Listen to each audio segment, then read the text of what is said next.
Well, hello there. It's story time. So I was just sitting here thinking, because I was listening to something else, and it reminded me of the purple turkey story. And this is kind of wild. I left home like at 15 and a half, So I was on my own. And so,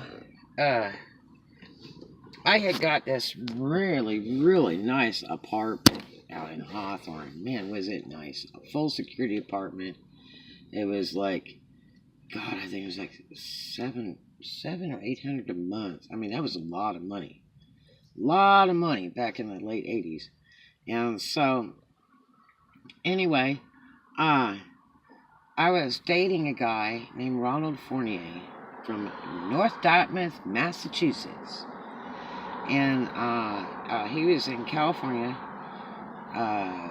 and working on construction with a union and building stuff. When I first met him, he was building the Hilton at LAX.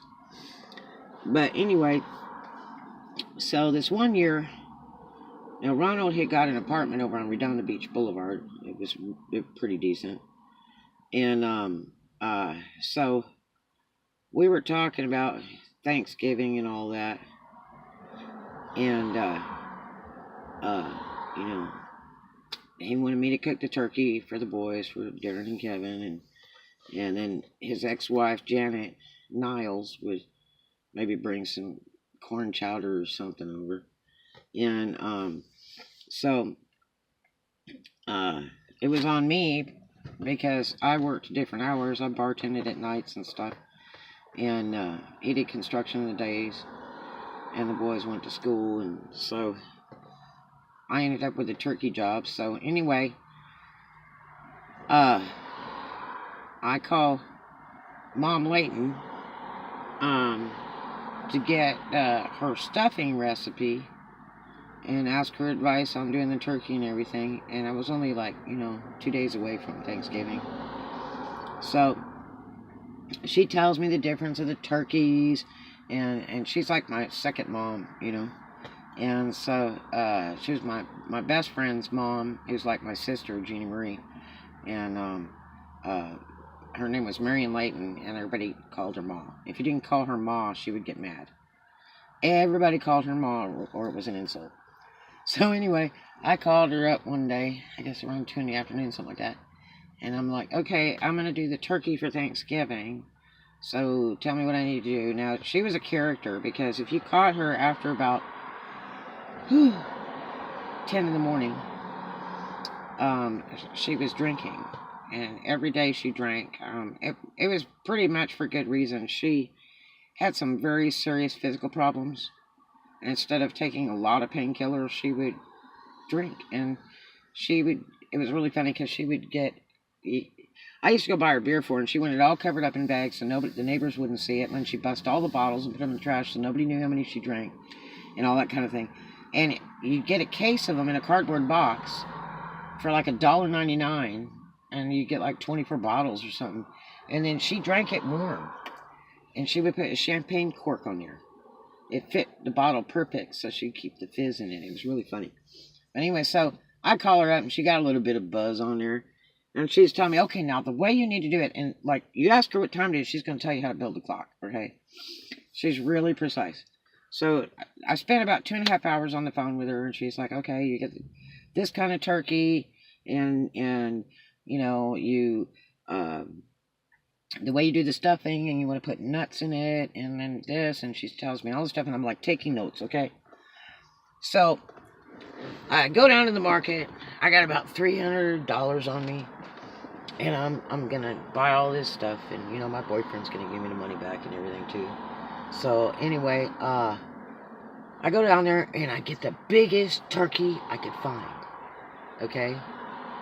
And I think she wanted me to get the hen turkey because she said they're better than a tom turkey or something. So I get this big, huge turkey. And I get that sucker, and then I'm going, man, I don't even know if that sucker will fit in the oven. So I buy all this stuff to make the turkey dinner with, and I get to my apartment, and you have to go up the elevator from the parking structure that's underneath the building, and so I had to bring all this stuff up, and I had my little convertible back then, my little Fiat 850 Sport Coupe Racer. I loved that car. Samantha was her name.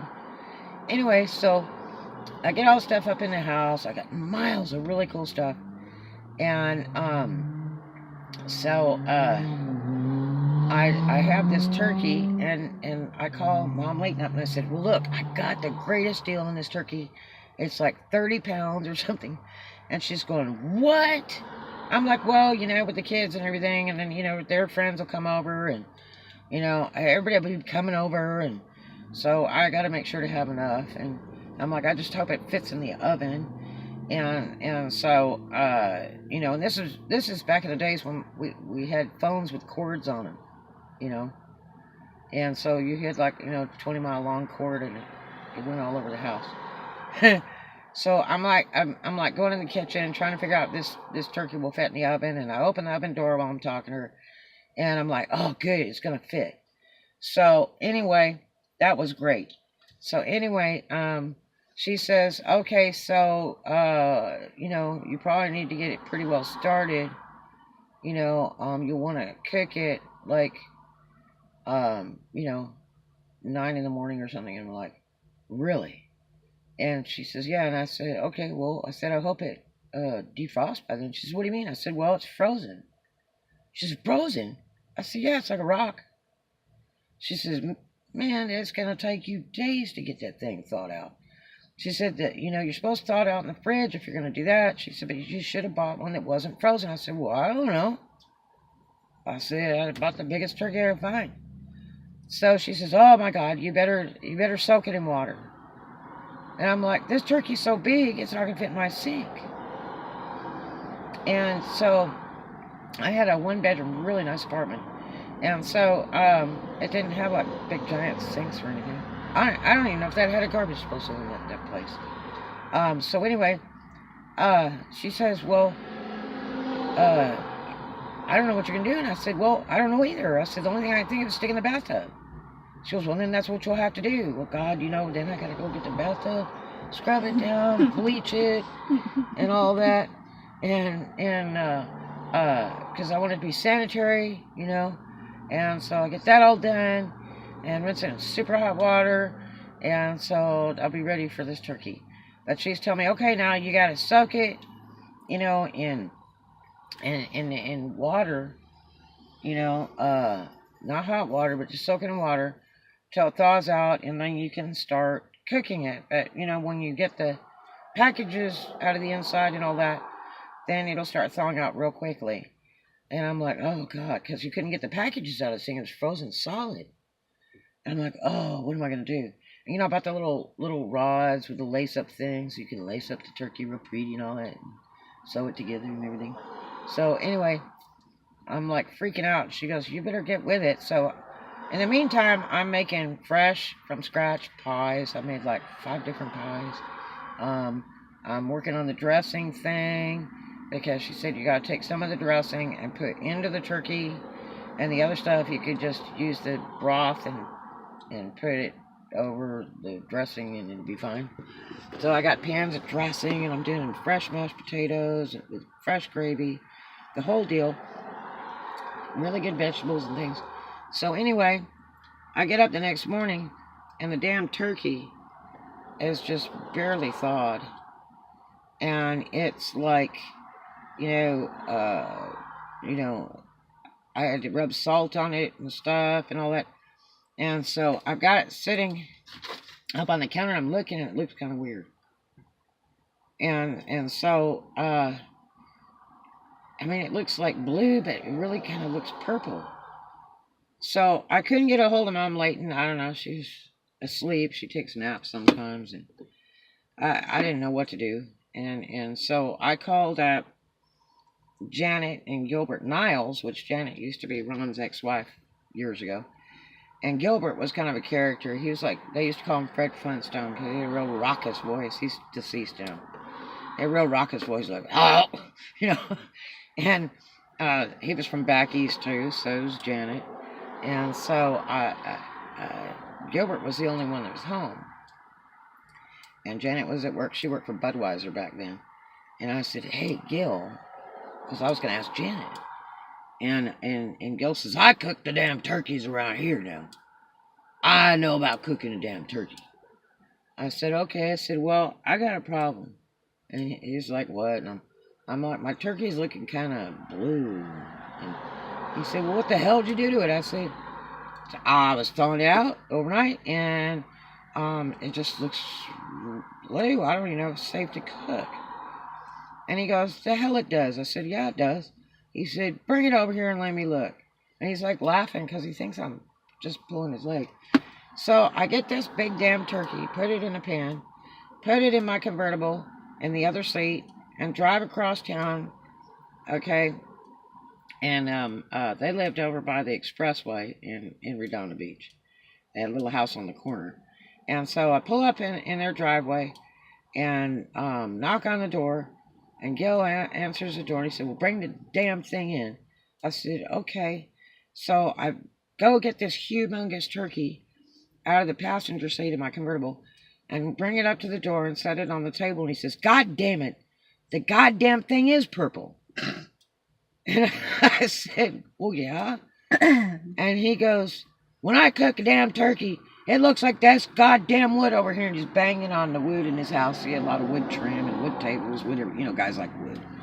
And he said, it'd be looking just like that when I get it done. And I said, okay. So, I mean, should I throw this thing away, or is it okay? Or he goes, I just don't know how you got the goddamn turkey purple. And I said, well, I was thawing it out in the bathtub, sterilized the bathtub, everything. I said, and I was rubbing it with salt inside and out, you know. And he's like, I don't know how you did the goddamn turkey's purple. Maybe it's the salt, I don't know, but I guess it'll be fine. He's like, take the goddamn thing home and cook it and listen to everything I tell you. So he's telling me about basting it and all this other stuff. So I go in and get my dressing, do my dressing. I did this like oyster nut dressing thing, and sewed this sucker up. I had boiled the bits and made the broth for my gravy and everything. And I cooked this turkey forever, because it was supposed to be ready the next morning. You know, I had like 2 days to have this frozen like a rock turkey ready. Huge turkey.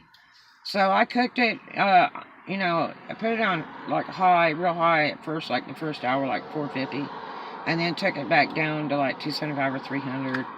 And just cooked it all day and all night and kept basting it. And I put this tent thing on there because Gil told me to do that and everything.